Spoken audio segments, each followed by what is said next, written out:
Hello and welcome back to Too Weird Didn't Watch, the show where we review and riff on movies based on nothing but their very odd descriptions. And their names. I'm Albert Berg. I'm Brantley Heaton. Let's get into it. Okay. I should mention that this week we're changing things up a little bit. Brantley will be doing the reading. I've given him the reins of this horse. Do you want sci-fi, horror, or pure terror? Let's go with horror. All right.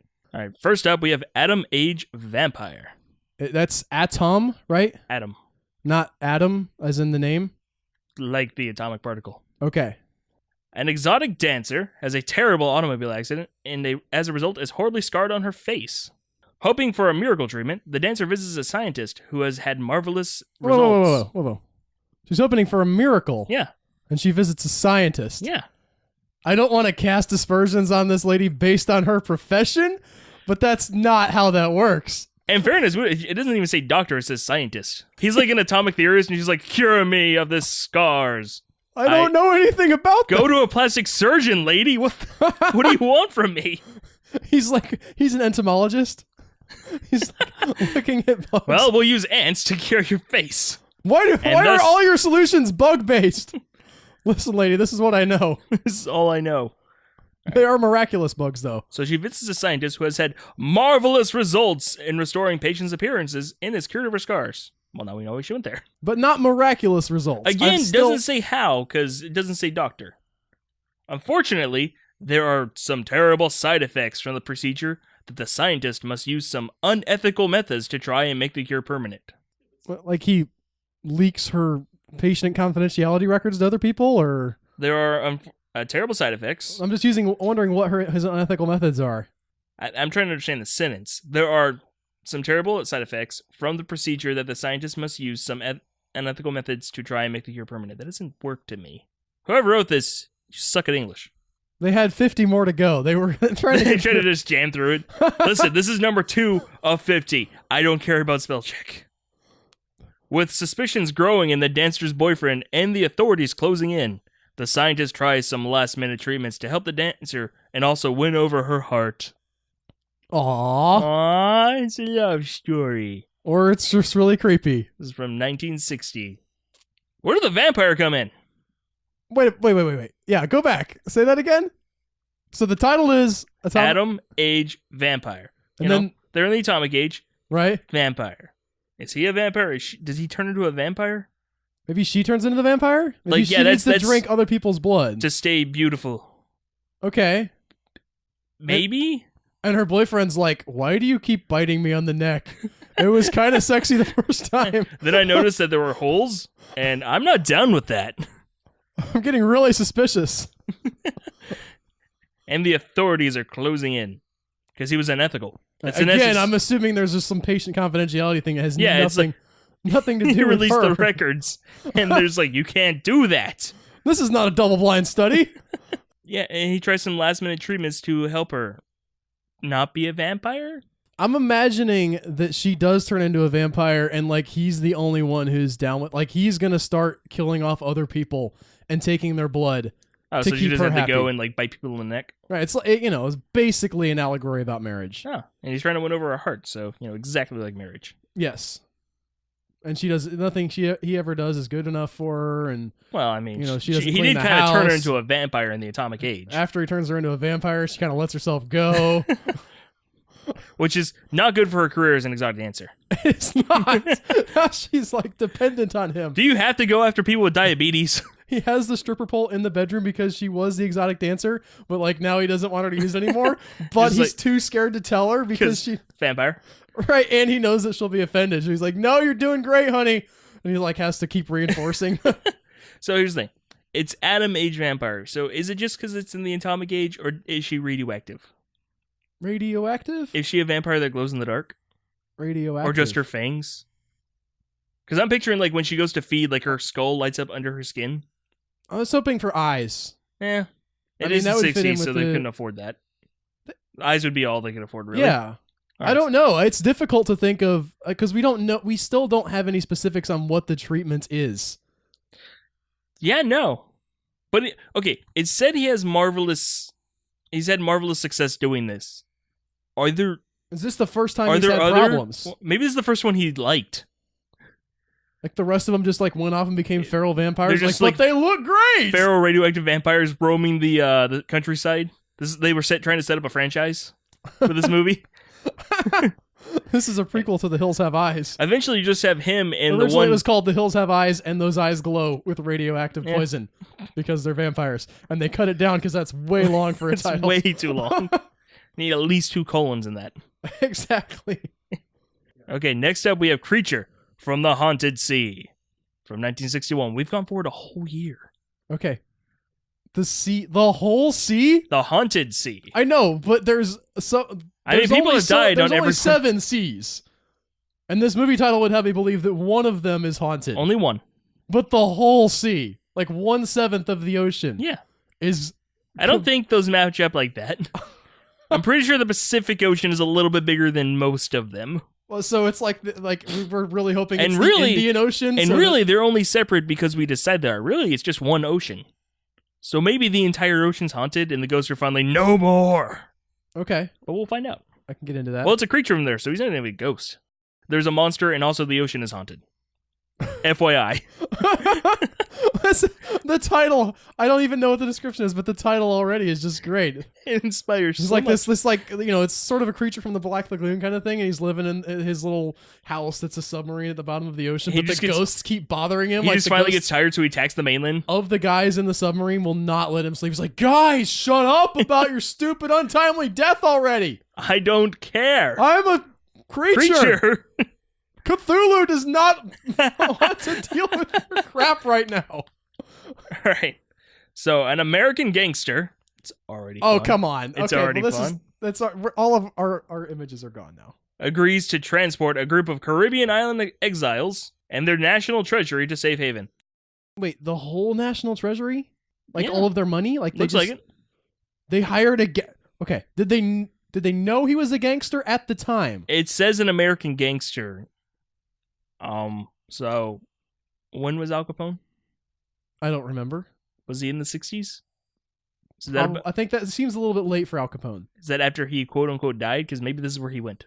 So this guy that looks exactly like Al Capone shows up, and and they're like, "Dude, wow, glad you showed up. We have all of these prisoners, Listen, and I also can get you all of our treasure." money that the whole country has." I picture him like staring at them, staring at the box. He goes, I will take care of you. I can. Inside, he's like, do not crack. Don't let them see anything. Come on, Alley boy, you can do this. It's Al Capone in my head. That's why he died. He was like, "I've got to go pull one last heist." With the intent of eliminating the exiles and keeping the money. Straight up. Straight up there. Even if he wasn't a gangster, this still seems like a really bad plan on their part. It's like, we are going to trust you with a whole boat full of people who are evil, and also all of our money on the same boat. I'm really wondering why they have a gangster now, because listen, it's hoping to use the local legend of a sea monster as cover for killing off the soldiers. They have soldiers, and they hired an American gangster who thinks he can take on their soldiers. Either they have a really bad army and they know. Do they know? This kind of makes me wonder if the person like mistook the word gangster for ninja assassin. Also, this is very Scooby-Doo.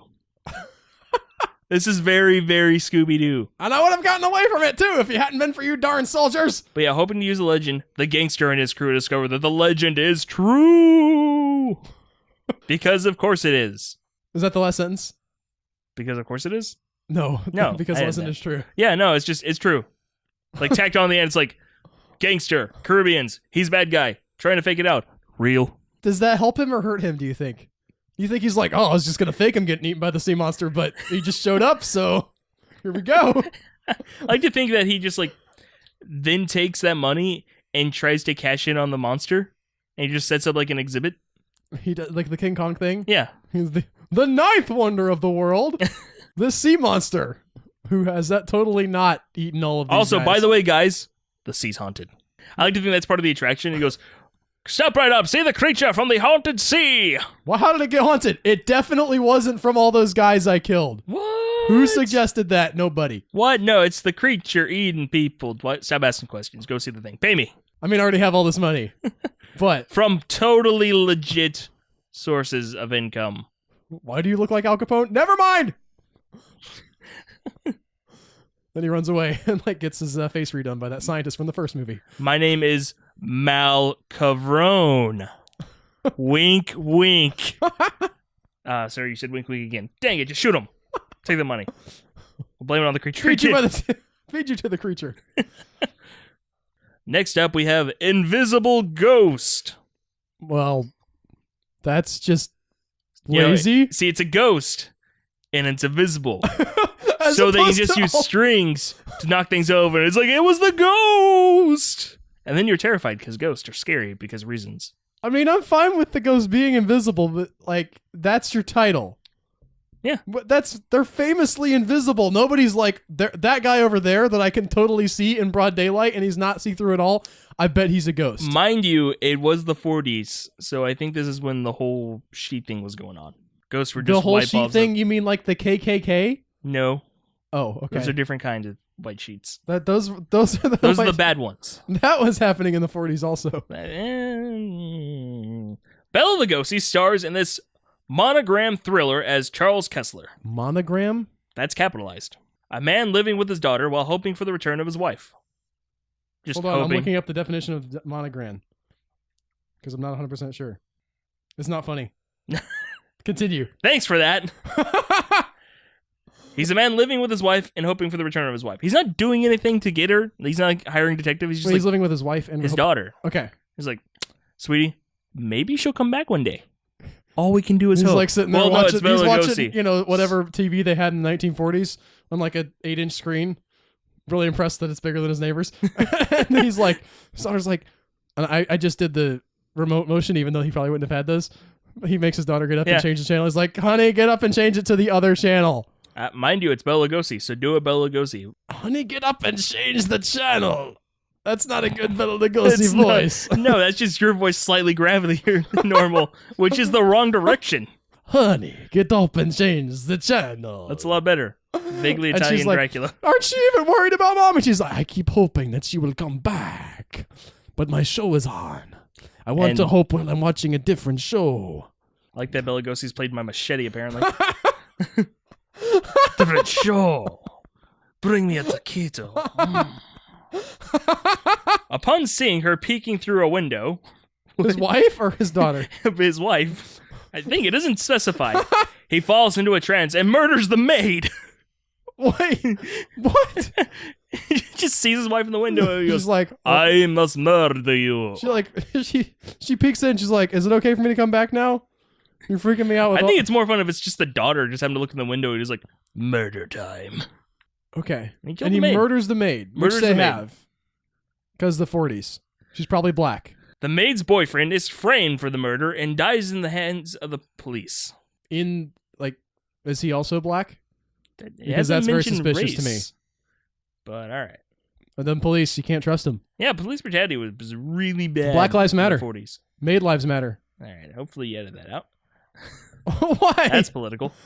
I will not edit that out. This is the ladies. Also, I haven't seen anything about Ghost yet, but this is one of the laziest movies I've ever heard.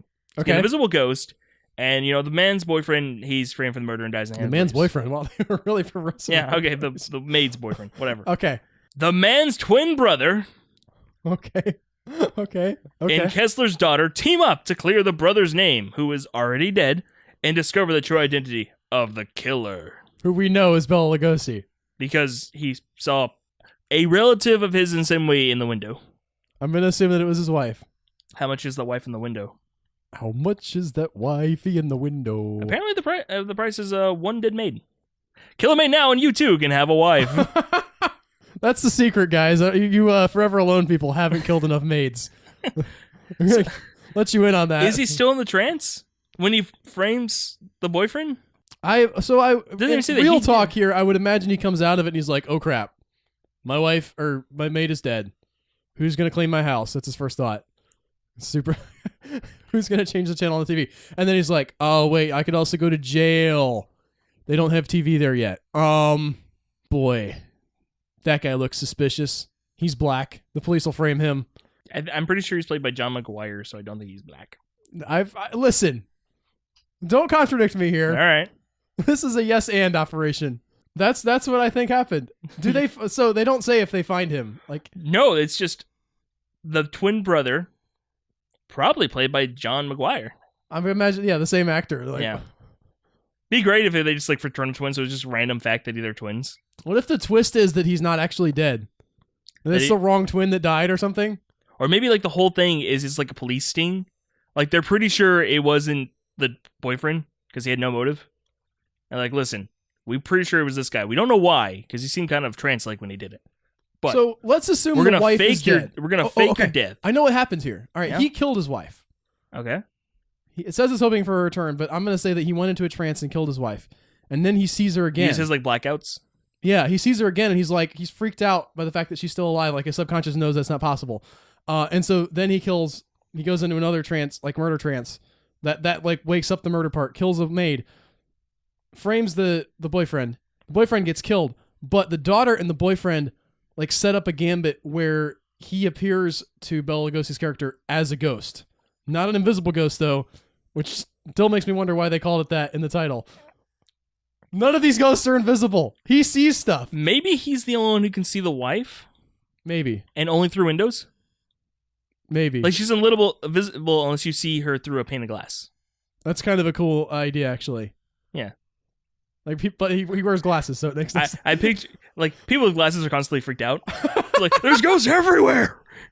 Why are all of you people fine with this? Finally, we have Revolt of the Zombies.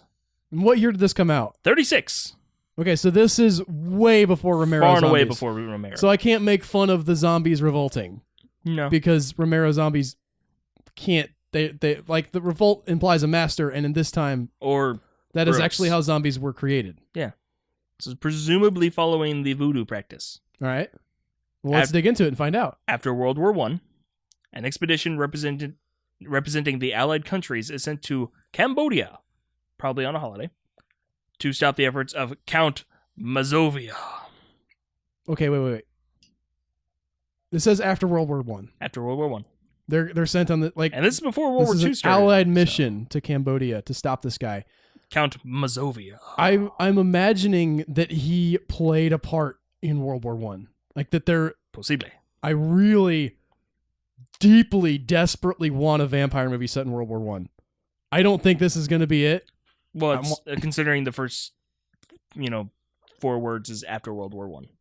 No, but they're sending. I'm saying like during World War I he was active, and they didn't have time to deal with them, but they kept getting reports of people like with puncture wounds dying, and obviously thousands and thousands of people were dying in World War I, so they didn't have time to like stop and hunt for the vampire. But now that it's over, somebody's like, we should check for that vampire. I heard he headed for Cambodia, on a holiday. And they send like a strike team. Well, he is a count, and as we know, they are wont to be zombies. I'm just assuming that he's a vampire. Yeah. They want to stop the efforts of Count Mazovia in creating a zombie army of soldiers and laborers. Okay. Are the people already dead? If it's voodoo zombies, kinda. Okay.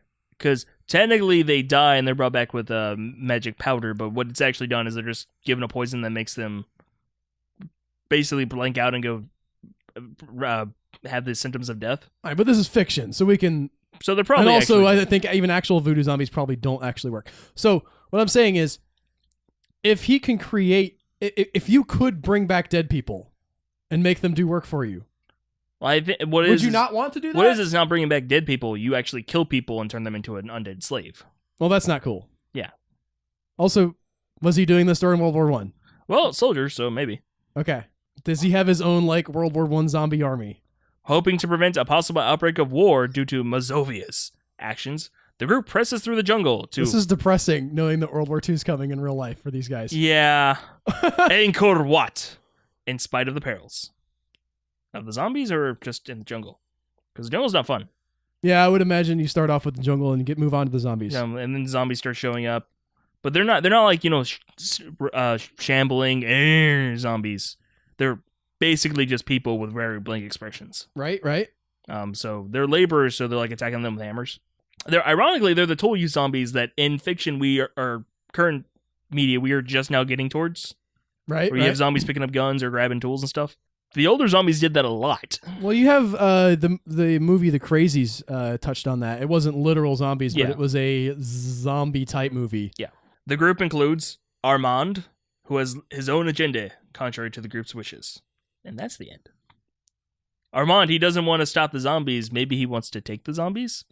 And so you have this like final clash of the vampire count, Mazovia, and Armand over who gets to be king of the zombies. When the zombies rise up against both of them and devour them. And then they're free. No devouring. Just brutal murder. Brutal murder? Yeah. And then they eat salt and they're okay. No, salt kills them. Then they eat salt and they're dead. Okay. Turns out he was working at a salt mine in case they got loose. He just like collapsed it. He's actually not that bad a guy. He just had the army to guard because jungle and dungles are kind of dangerous. I like to see this as a tragedy where like the one American GI had like some potato chips in his sack, and they're like, oh, potato chip, oh no, and they all died. And the Cashew Pringles. Thus ends the revolt of the zombies. I'm sorry, Pringles, not potato chips. Also didn't exist yet. Shut up with your facts. Well, that will do it for us on this episode of Too Weird Didn't Watch. You want to say something, Brantley? No, I'm waiting for you to say goodbye. Bye. Awkward finish for the win. Okay, I'll try that again. So that'll do it. So that'll do it for us on this episode of Too Weird Didn't Watch. Thanks for listening, guys. And if you aren't already subscribed, do that now. We should be up on iTunes pretty soon. We're available on Google Play. We release our things on YouTube for shareability. Check us out on all those places, and we'll see you next time. Bye, guys. Bye.